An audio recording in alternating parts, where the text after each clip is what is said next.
En primer lugar, creo que es importante poner en valor el trabajo que ha hecho la Comisión y, en concreto, la comisaria Dalli para que hoy podamos estar aquí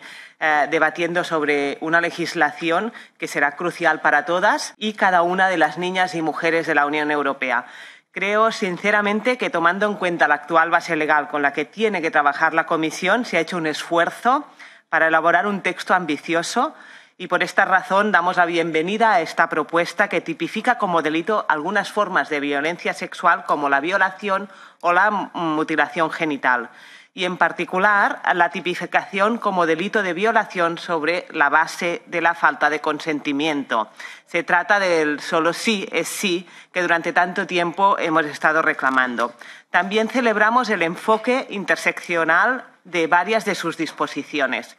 Aún así, desde el Grupo Verde Sale pensamos que aún existe un amplio margen de mejora para un texto que mezcla la violencia contra la mujer, la violencia doméstica y la ciberviolencia sin un enfoque coherente en términos de género y sin reconocer la violencia de género contra las personas LGTBIQ+.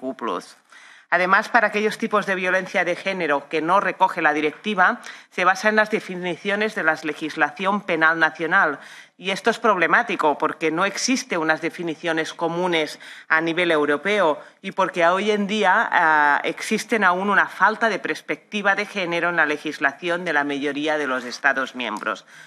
Por este motivo, esta Cámara, insisto, y seguirá insistiendo en esta necesidad de incorporar la violencia de género en el artículo 83 de los tratados, porque a partir de esta nueva base legal, esta directiva podría llegar más allá, teniendo en cuenta un entendimiento común sobre qué es la violencia de género y unas mismas normas y sanciones penales para todos los Estados. Somos conscientes de las reticencias que existen por parte de algunos Estados miembros en este sentido,